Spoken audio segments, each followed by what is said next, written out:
Hey guys, in this video we are going to discuss about valve timing diagram for a 4-stroke cycle petrol engine।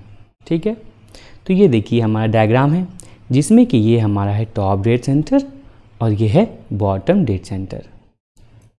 अब देखिए top dead centre से 10 से 20 degree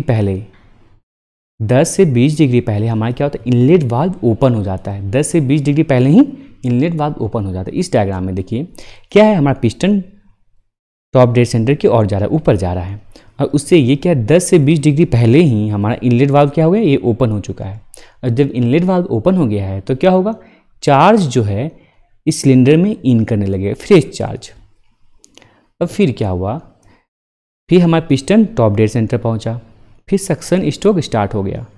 ये suction हो रहा है, हमारा चार्ज का सक हो रहा है इसमें, ठीक है।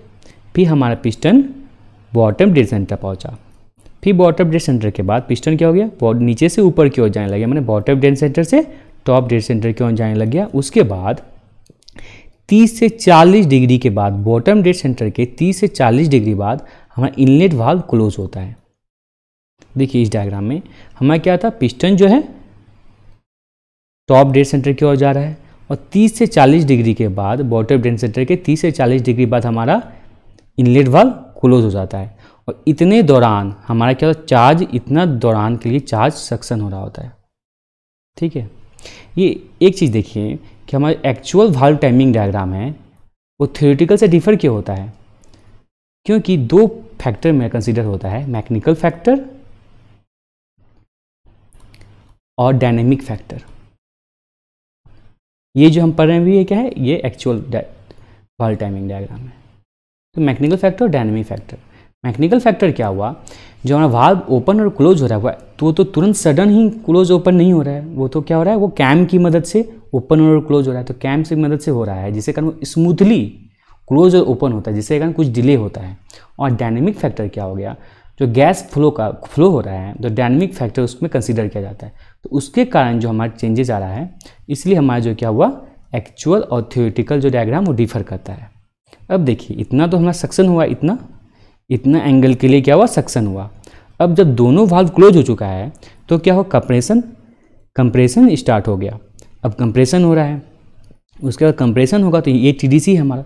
तो टीडीसी से 20 से 30 डिग्री पहले क्या होता है, हमारा स्पार्क प्लग स्पार्क कर जाता है। 20 से 30 डिग्री पहले हमारा टीडीसी से स्पार्क प्लग स्पार्क कर जाता है। यहाँ देखिए हमारा क्या है, पिस्टन जो है ये पहले कंप्रेशन हो रहा था, अब पिस्टन यहाँ पे ऊपर जा रहा है टॉप डेड सेंटर की। अब 20 से 30 डिग्री पहले हमारा स्पार्क प्लग क्या किया है, स्पार्क कर गया है। ये पहले क्यों स्पार्क कर जाता है, क्योंकि चार्ज को जो है इग्नाइट करने में समय लगता है, इससे हमारा स्पार्क जो है पहले स्टार्ट हो जाता है। अब हमारा स्पार्क प्लग स्पार्क कर गया, फिर हमारा पिस्टन टॉप डेड सेंटर पहुँचा। अब जब चार्ज जो है बंद कर रहा है तो क्या होगा, एक्सपैंड करेगा, वो पिस्टन को है पुश करेगा बीडीसी की ओर, तो हमारा एक्सपेंशन होगा। जब एक्सपेंशन होगा तो फिर ये बॉटम डेड सेंटर से बीडीसी से 30 से 50 डिग्री पहले हमारा एग्जॉस्ट वाल्व क्या हो जाता है, ओपन हो जाता है। अब इस डायग्राम में देखिए एक्सपेंशन हो रहा था, बॉटम पिस्टन जो है बीडीसी की ओर जा रहा है, एक्सपेंशन हो रहा है। तो 30 से 50 डिग्री पहले, ये 30 से 50 डिग्री पहले बीडीसी से क्या हुआ, हमारा एग्जॉस्ट वाल्व ओपन हो गया और जो बर्न गैसेस था अभी से ही एग्जॉस्ट करने लग गया, ठीक है। तो बर्न गैस अभी से एग्जॉस्ट करने लग गया और फिर हमारा पिस्टन पहुंचा बीडीसी पहुंचने के बाद फिर वो टीडीसी की ओर जाने लगे, अपवार्ड मूवमेंट होने लगे और एग्जॉक्शन प्रोसेस हमारा चल रहा है, एग्जॉस्ट हो रहा है गैस। फिर क्या हुआ, एग्जॉस्ट हो रहा है। अब देखिए इस पॉइंट में यहाँ क्या था हमारा, इस पॉइंट में यहाँ हमारा इनलेट वाल्व ओपन हो गया था, कहाँ पर, 10 से 20 डिग्री पहले। इस पॉइंट में 10 से 20 डिग्री पहले ओपन हो गया था, तो यहाँ भी क्या होगा, हम इनलेट वाल्व जो है ओपन हो जाएगा 10 से 20 डिग्री पहले।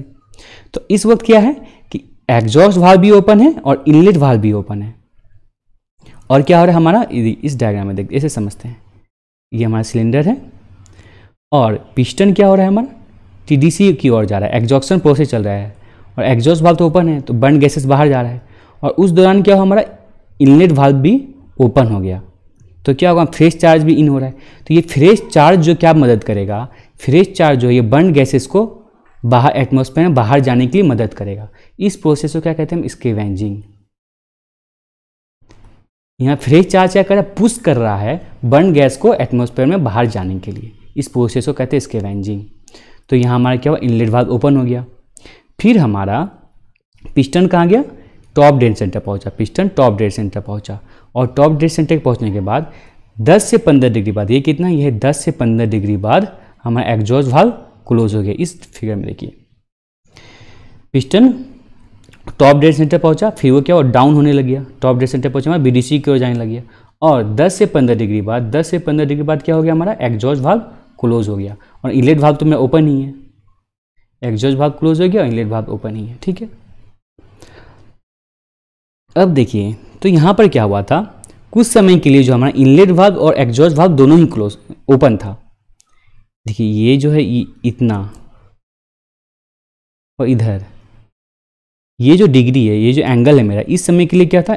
इनलेट वाल्व और एग्जॉस्ट वाल्व दोनों ही ओपन था। तो इस समय को बोलते हैं, इस जो वाल्व जो ओवरलैप कर रहा है इसको कहते हैं वाल्व ओवरलैप। इसको कहते हैं वाल्व ओवरलैप। क्यों वाल्व ओवरलैप कर रहे हैं? क्योंकि हमारा जो है दोनों वाल्व ओपन था इस दौरान और ये हो गया हमारा वाल्व ओवरलैप। और ये एंगल कितना होगा ये वाल्व ओवरलैप का? यदि हम कैलकुलेट करें तो ये जो इनलेट वाल्व ओपन होता रहा था, ये जो था ये 10 से 20 डिग्री है हमारा, और ये है एग्जॉस्ट वाल्व जो क्लोज हो रहा है, ये वाला ये कितना है? 10 से 15 डिग्री है। तो दोनों को सम कर दें तो ये वाल्व ओवरलैप का जो मेरा एंगल वो आ जाएगा। तो सम कर देते हैं हम, क्या होता है इसका? मान लीजिए हम 15 ले लेते हैं, एवरेज ले लेते हैं, और इसका 15 ही ले लेते हैं। ठीक है, तो हमारा 30 डिग्री हो गया। तो वाल्व ओवरलैप का एंगल क्या हो गया? अबाउट 30 डिग्री होगा। तो ये था हमारा valve timing diagram for a 4 stroke cycle petrol engine. आशा करता हूँ आप लोगों को पसंद आया होगा। धन्यवाद देखने के लिए।